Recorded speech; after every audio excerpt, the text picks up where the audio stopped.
Bonjour, bonsoir, bon après-midi, mesdames, messieurs. C'est mon nom Kindembo ici avec le service. Je vous salue tous au nom de la République démocratique du Congo, mes très chers compatriotes. Donc aujourd'hui, nous allons lire ou bien nous allons apprendre les terminologies courantes en droit public. En droit public, donc avec leur définition adaptée au contexte général et applicable notamment en RDC, République démocratique du Congo, RDC en cycle. Donc, premier terme, mesdames et messieurs, sera les droits publics. C'est quoi les droits publics? Donc, c'est une branche du droit qui régit les relations entre les personnes publiques comme État, collectivité ou bien entité territoriale, collectivité territoriale ou bien entité territoriale, établissement public, ainsi que les rapports entre les institutions ou bien les organes publics et les citoyens. Donc, le droit public, ces branches sont branches du droit qui régit les relations entre les personnes publiques comme État, entité ou bien collectivité territoriale, établissement public aussi, ainsi que les rapports entre les institutions ou bien les organes publics et les citoyens. Deuxième terme sera sur constitution. C'est quoi la constitution?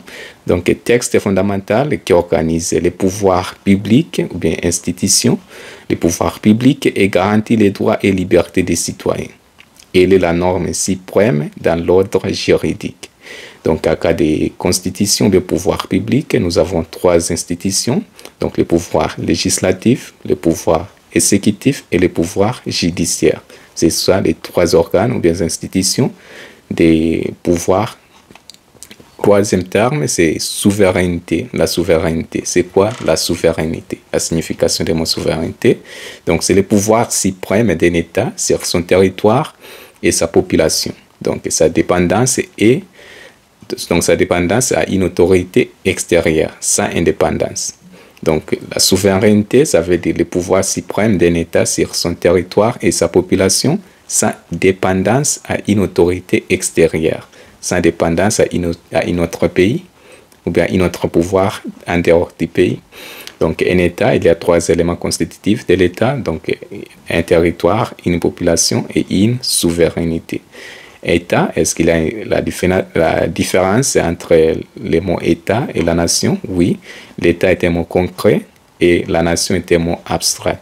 Donc, c'est quoi l'État? C'est l'organisation politique et souveraine qui détient le monopole de la contrainte sur un territoire déterminé et qui est composé d'un territoire, d'une population et un pouvoir politique. Un pouvoir politique, ça veut dire la souveraineté.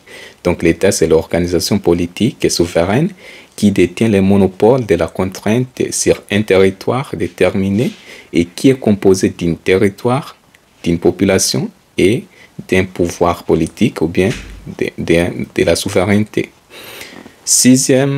Cinquième terme, c'est collectivité territoriale décentralisée ou bien entité territoriale décentralisée, ETD.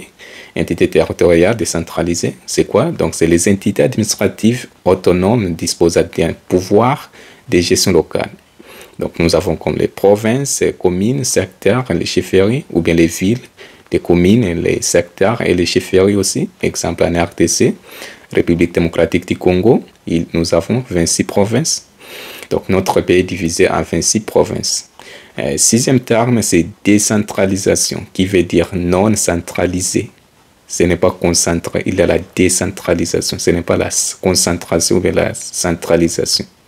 Décentralisation, ça veut dire le pouvoir central et le pouvoir provincial. Donc, des pouvoirs.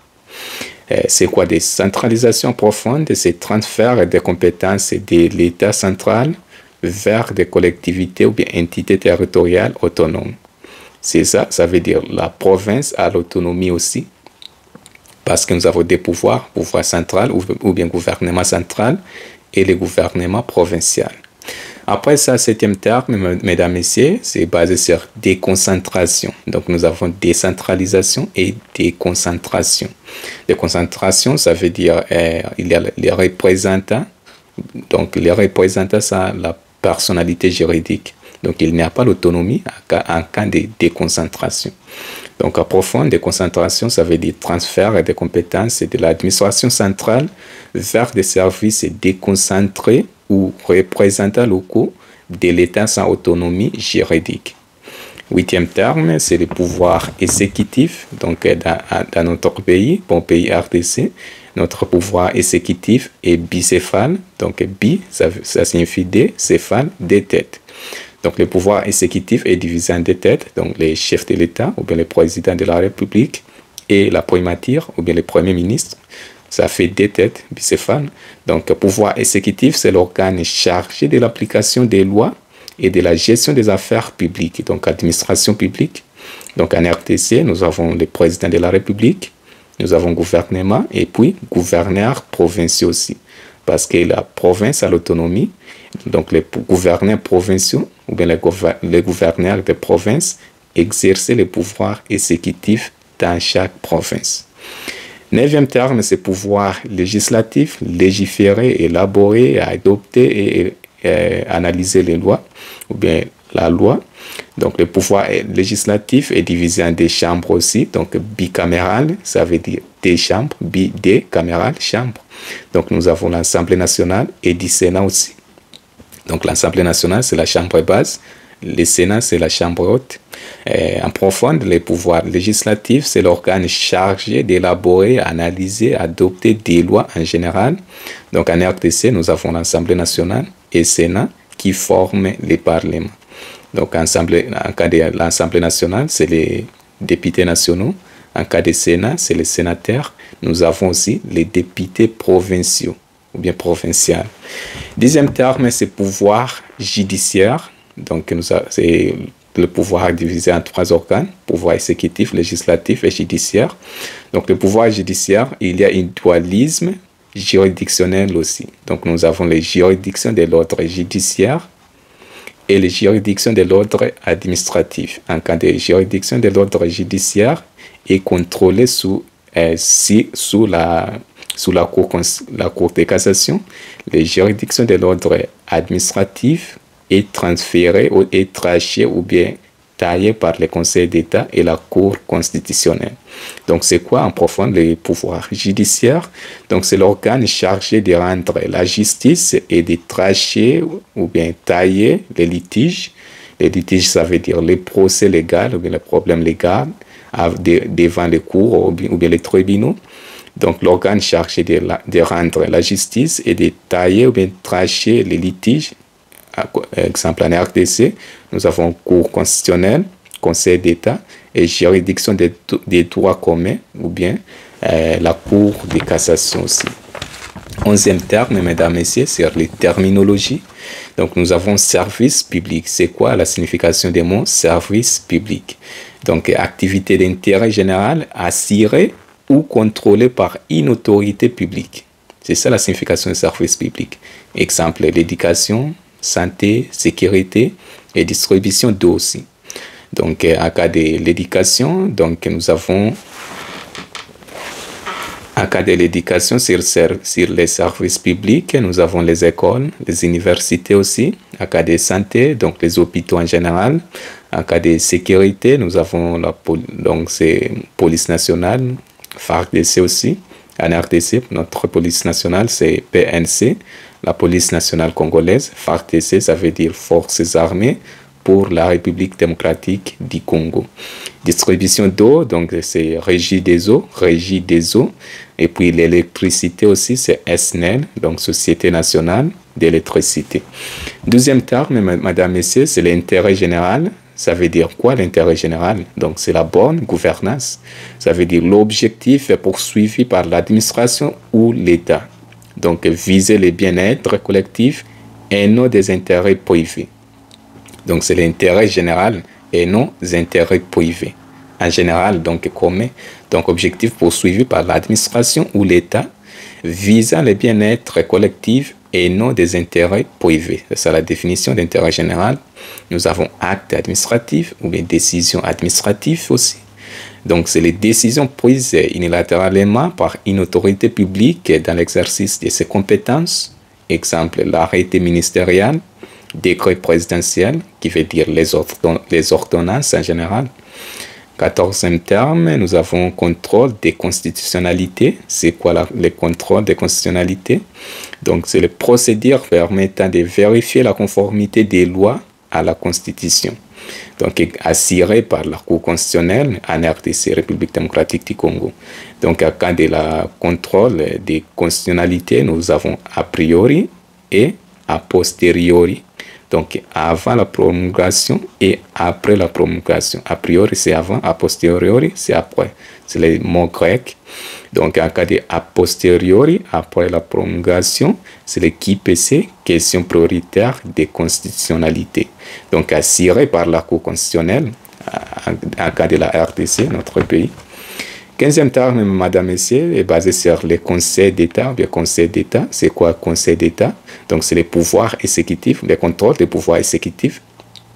Donc, en profondeur, le Conseil d'État, c'est juridiction suprême en matière administrative, compétente pour trancher ou bien tailler les litiges opposant l'administration aux administrés. Administrés, ça veut dire les citoyens, ou bien la population en général. Donc, juridiction suprême en matière administrative, compétente pour trancher ou bien tailler les litiges, procès légal, opposant l'administration aux administrés. Et 16e terme, c'est état des droits. C'est quoi l'état des droits? Donc, en bref, l'état des droits, c'est la séparation des pouvoirs, et donc pouvoir législatif et exécutif, pouvoir judiciaire, démocratie aussi, avoir les élections libres et transparentes aussi. En profondeur, l'état des droits, c'est le système dans lequel l'État est soumis au respect des lois et où les libertés fondamentales des citoyens sont garanties par des juridictions indépendantes. Donc, l'état des droits, c'est le système dans lequel l'État est soumis au respect des lois en général, où les libertés fondamentales des citoyens sont garanties par des juridictions indépendantes. C'est ça la définition d'état des droits. Ça veut dire la liberté des pouvoirs judiciaires, ou même le pouvoir judiciaire doit être apolitique. 17e terme, c'est les droits fiscaux. C'est quoi les droits fiscaux? Bref, c'est diversification de l'économie.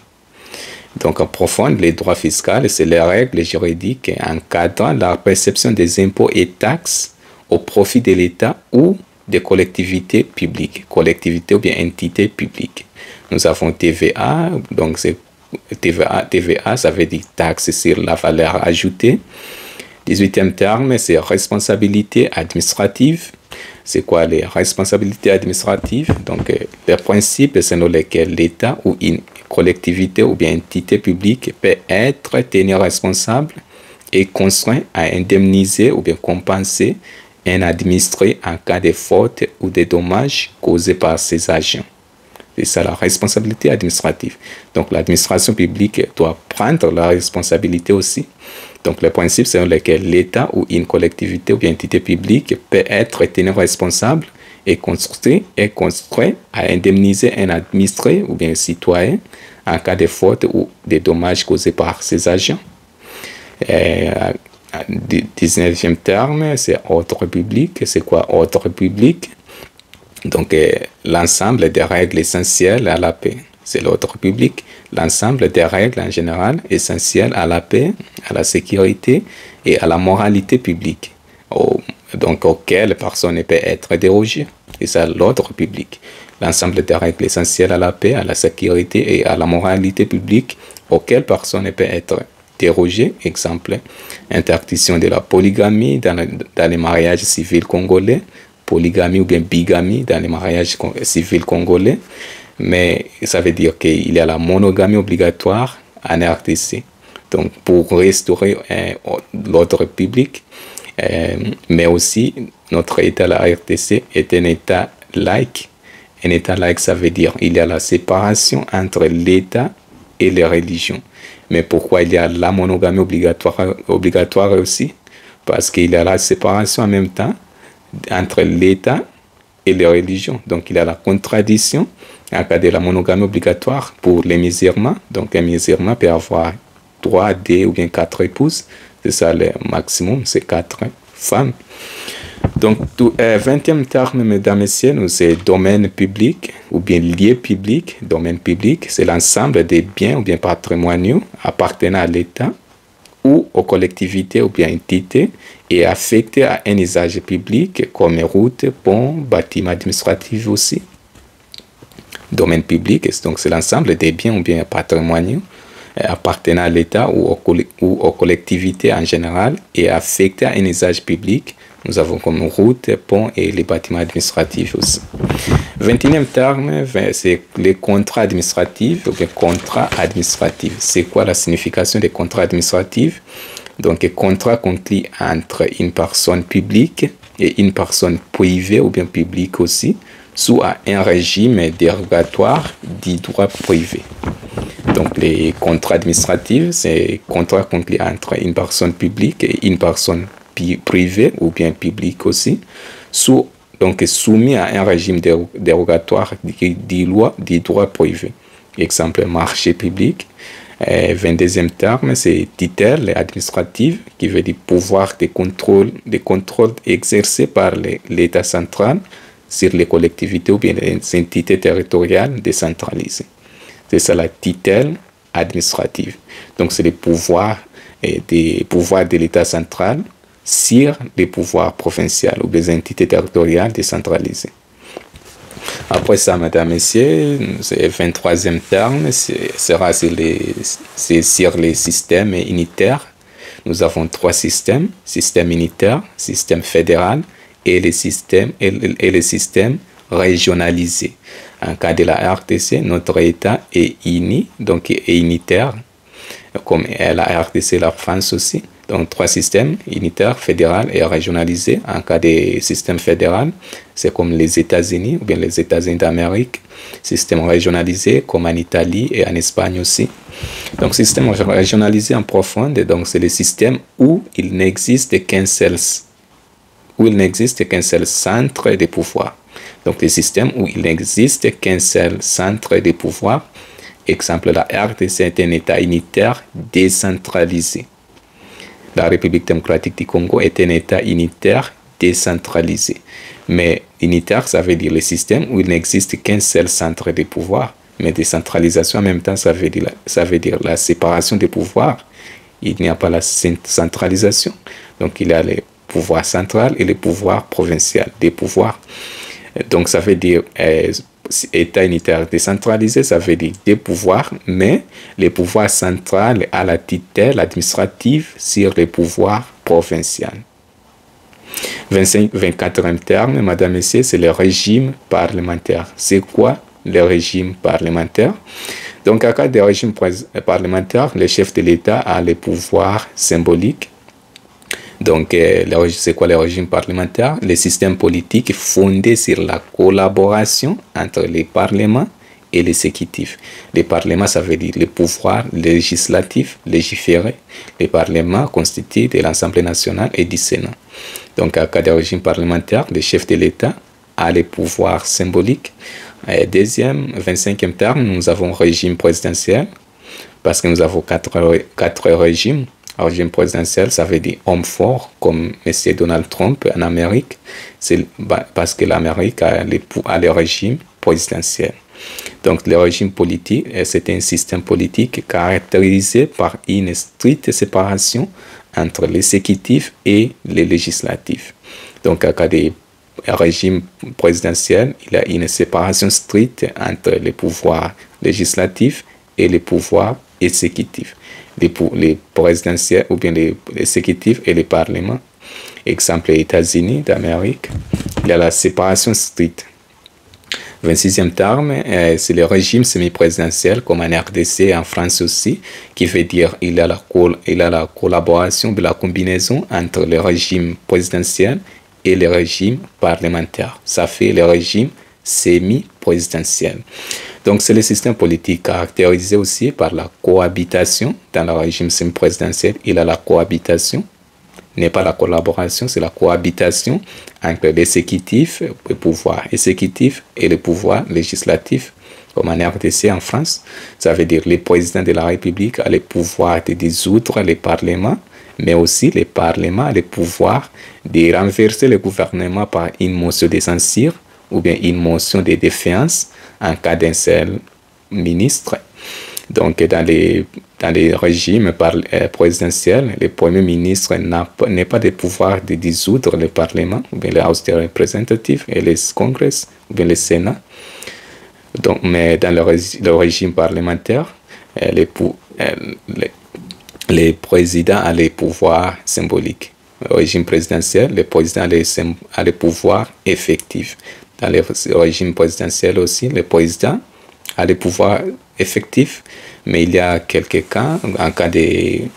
Donc, les pouvoirs propres du président, c'est comme d'annoncer l'état de siège, l'état d'urgence, mais en cas de guerre, il faut convoquer les présidents des deux chambres, donc le président du Sénat et le président de l'Assemblée nationale. Après ça, il faut convoquer aussi une réunion du Conseil des ministres. Après ça, il faut faire une communiqué à la nation. Donc, après ça, mesdames et messieurs, nous allons lire sur les droits publics avec des cas d'application en RDC, donc pratique avec cas d'application en RDC, donc en profondeur. Premier terme, nous allons commencer sur la Constitution.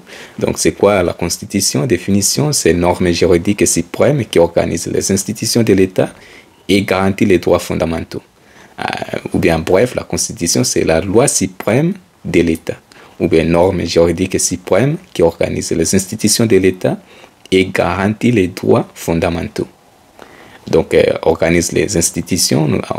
Dans un pays, nous avons pouvoir exécutif, pouvoir législatif, pouvoir judiciaire. Nous avons aussi police et forces armées et les provinces aussi, décentralisation. En cas de la RDC, exemple, sur la Constitution, donc la Constitution de la RDC du 18 février 2006, révisée en 2011, donc le 20 janvier 2011, donc c'est la loi numéro 11/00D du 20 janvier 2011, portant révision de certains articles de la Constitution de la République démocratique du Congo du 20 janvier du 18 février 2006. Donc la Constitution du 18 février 2006, c'est la constituant originaire, et celle du 20 janvier 2011, c'est la constituant dérivée, modifiée ou bien révisée. Donc la Constitution de la RDC du 18 février 2006, révisée en 2011, fixe les compétences du président, du Parlement et des provinces aussi.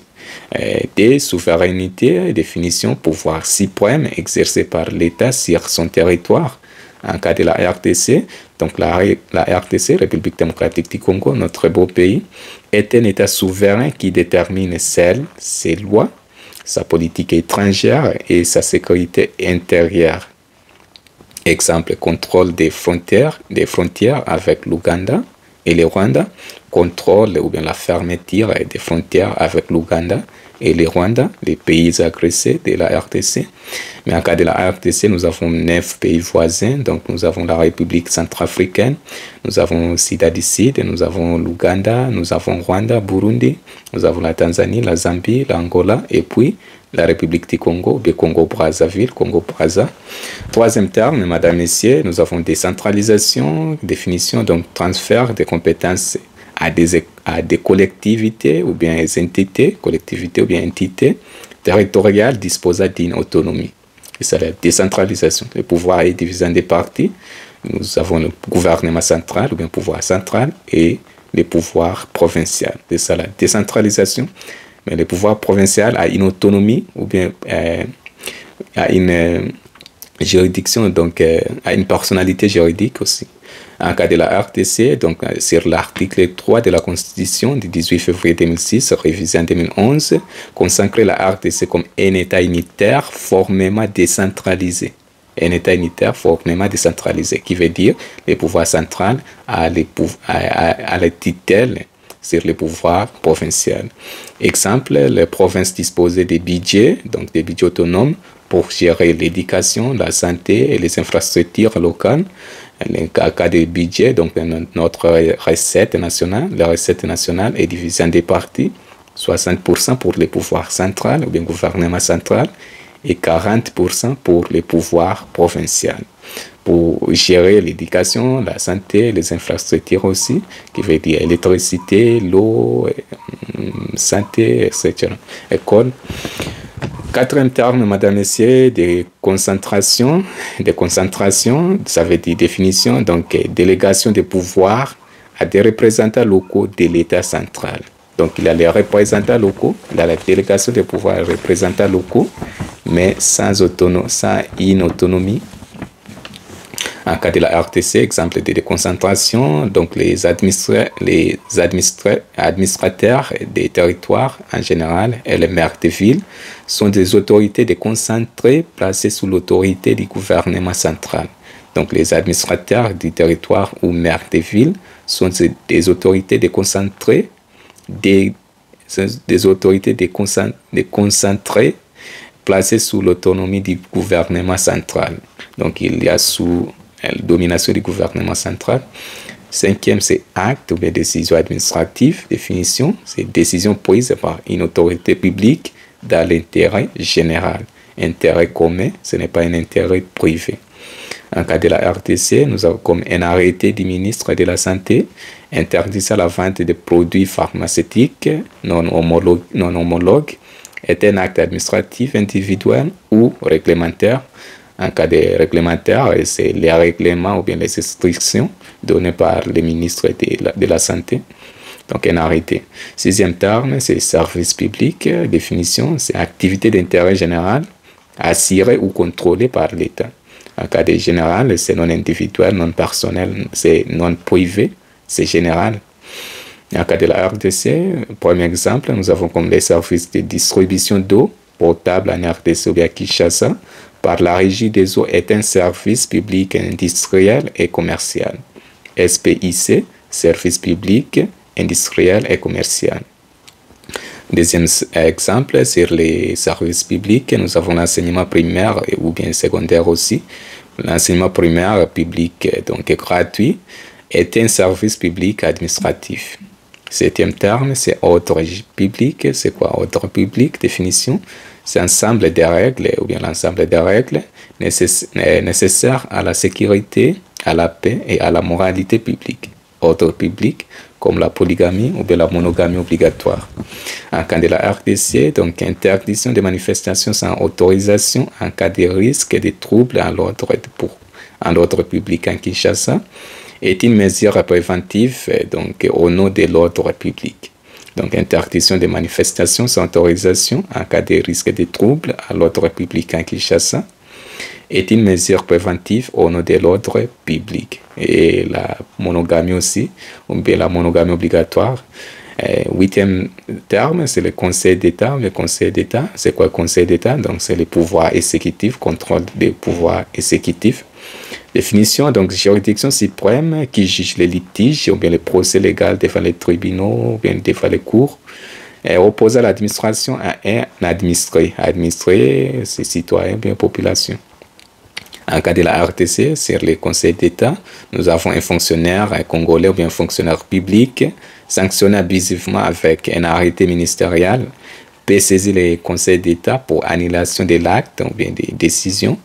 Donc, un fonctionnaire public ou bien un fonctionnaire congolais sanctionné abusivement, donc abusivement par un arrêté ministériel peut saisir les conseils d'État pour annulation de l'acte ou bien des décisions. Neuvième terme, madame et messieurs, c'est contrat administratif. Donc, définition, contrat conclu entre une autorité publique et un opérateur privé ou bien public dans un but d'intérêt général. En RTC, exemple, en cas de la RTC, donc la signature d'un marché public entre le ministère des Infrastructures et une entreprise privée pour la construction d'une route nationale. Dixième terme, domaine public. C'est quoi les domaines publics ou bien liés publics? C'est définition, ensemble des biens appartenant à l'État ou aux collectivités ou bien entités et affectés à un usage public. Et en cas de la RTC, exemple pratique, donc la route nationale Kinshasa-Matadi, donc à Congo central, appartient au dommage public de l'État et est inaliénable. Onzième terme, pouvoir exécutif. Donc nous avons trois organes ou bien trois institutions, pouvoir exécutif, législatif et le pouvoir judiciaire. En cas de pouvoir exécutif, c'est organe chargé d'appliquer ou bien exécuter les lois en général et d'assurer la gestion administrative du pays. C'est ça la définition du pouvoir exécutif. Après ça, madame, messieurs, je vais donner un exemple pratique sur le pouvoir exécutif aussi. Donc, à cas de la RDC, basé en RDC, République démocratique du Congo, donc le président de la République et les premiers ministres aussi, donc la primature, former les cartes du pouvoir exécutif central. Au niveau provincial, le pouvoir est exercé par les gouverneurs. Donc c'est ça la décentralisation, l'autonomie des provinces aussi. Donc le président de la République, aujourd'hui, en mars 2025, c'est M. Félix Tshisekedi.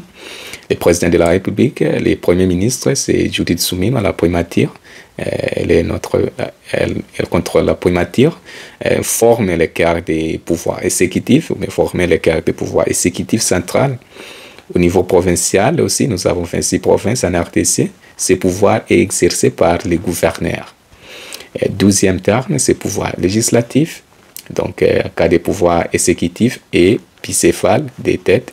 Pouvoir législatif et bicaméral et des chambres. Donc, pouvoir législatif, légiférer, élaborer, analyser les lois. Définition, c'est organe chargé de voter les lois ou de légiférer les lois. En cas de la RDC, l'Assemblée nationale et le Sénat, ou bien du Sénat, adopter les lois sur la décentralisation, les finances publiques ou encore la révision constitutionnelle. En cas de finances publiques, c'est le budget annuel. En cas de révision constitutionnelle, c'est le pouvoir constituant dérivé, c'est la révision. Pouvoir constituant originaire, c'est une nouvelle constitution. Titre administratif, 13e terme, définition, contrôle exercé par l'État central sur les actes des collectivités ou bien entités territoriales.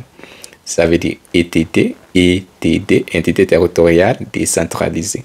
En cas de la RDC, un arrêté du gouverneur, et donc gouverneur de province, un arrêté du gouverneur créant une taxe illégale peut être annulé par les ministres de l'Intérieur dans le cadre de la tutelle. 14e terme, responsabilité administrative, donc l'administration doit être responsable aussi. Définition, obligation pour l'État indemniser, donc compenser un préjudice causé donc, par un agent ou un service public. Donc c'est l'administration publique.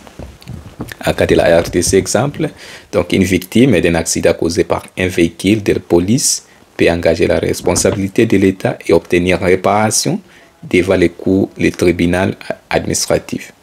Donc une victime d'un accident causé par un véhicule de police peut engager la responsabilité de l'État et obtenir réparation devant le tribunal administratif.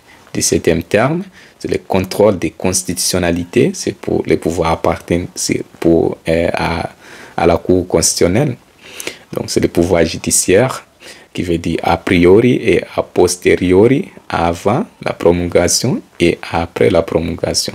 En cas de a posteriori, nous avons QPC, question prioritaire de constitutionnalité. Donc, contrôle de constitutionnalité, en bref, c'est l'examen de la conformité d'une loi à la Constitution. Donc, chaque loi doit être conforme ou bien conforme à la Constitution. Parce que la Constitution, c'est la loi suprême de l'État. En cas de la RDC, la Cour constitutionnelle peut être saisie pour vérifier si une loi votée par le Parlement, donc les deux chambres, l'Assemblée nationale et le Sénat, les parlementaires en général, respecter les lois fondamentaux garanties par la Constitution. Régime politique aussi, 16e terme. En cas de régime politique, nous avons 4 régimes. Nous avons un régime présidentiel, régime semi-présidentiel, le régime parlementaire et le régime autoritaire. En cas de régime présidentiel, il y a une stricte séparation entre les pouvoirs exécutifs et les pouvoirs législatifs ou bien le Parlement. En général, les deux chambres. En cas de pouvoir semi-présidentiel, il y a la cohabitation, n'est pas la collaboration, la cohabitation entre le Parlement et le pouvoir exécutif, le pouvoir exécutif et le pouvoir législatif. Le président peut dissoudre le Parlement aussi peut renverser le gouvernement par une motion de censure ou bien une motion de défiance en cas d'un seul ministre. La primature ou bien le premier ministre aussi doit présenter une motion de confiance devant le Parlement. Et donc il y a la cohabitation. En cas de la cohabitation, donc c'est le président de la République et le premier ministre, parce que le pouvoir exécutif est bicéphale, des têtes, le pouvoir est divisé en deux parties entre le président de la République, ou bien le chef de l'État, et la primature, le premier ministre. Donc il peut y avoir des opposants opinions entre le président de la République et le Premier ministre. Donc, en cas de régime présidentiel, le président est un homme fort. En cas de régime parlementaire, le chef d'État a un symbole, a un pouvoir symbolique, mais le Parlement, donc il y a la collaboration entre le pouvoir exécutif et le pouvoir législatif ou bien le Parlement. En cas de régime parlementaire, en cas de régime autoritaire, ça veut dire tous les trois pouvoirs, les pouvoirs législatif, exécutif et judiciaire, est concentré dans un seul organe ou bien une seule individu. Donc c'est la dictature ou c'est la dictature ou bien despotique, despotisme, monarchie. Nous allons continuer, mesdames, messieurs, sur les régimes politiques, ça veut dire mode d'organisation, des relations entre les organes exécutifs, législatifs et judiciaires. C'est ça les régimes politiques, mode d'organisation des relations entre les pouvoirs, les organes, les institutions exécutives, législatifs et judiciaires. En cas de la RDC est un régime semi-présidentiel, comme France aussi, où le président partage l'exécutif avec le premier ministre. Ça veut dire bicéphale, le pouvoir exécutif est bicéphale, est divisé en deux parties, des têtes, les chefs de l'État et la primature. 17e point, 17e terme, madame, messieurs, c'est état des droits. L'état des droits. C'est quoi l'état des droits? Séparation des pouvoirs, des trois pouvoirs, exécutif, législatif et judiciaire. Donc, définition, c'est l'état des droits, c'est le système dans lequel l'État est soumis à la loi et à respecter les droits fondamentaux. Précisément la Constitution. Le pouvoir judiciaire doit être apolitique aussi, ou bien libre des deux pouvoirs, pouvoir exécutif et le pouvoir législatif. En cas de la RDC, donc l'exercice d'un recours pour l'excès des pouvoirs devant le Conseil d'État et le contrôle juridictionnel de l'administration, traduisant le principe d'état des droits en RDC. L'existence d'un recours pour l'excès des pouvoirs devant le Conseil d'État et le contrôle juridictionnel de l'administration, traduisant le principe d'état des droits en RDC. Donc c'est une proposition. En cas de juridiction, donc l'administration, en cas de juridiction, il y a le dualisme juridictionnel. Donc il y a les juridictions de l'ordre administratif et juridiction de l'ordre judiciaire. Parce que c'est le contrôle devant le Conseil d'État et le contrôle juridictionnel administratif.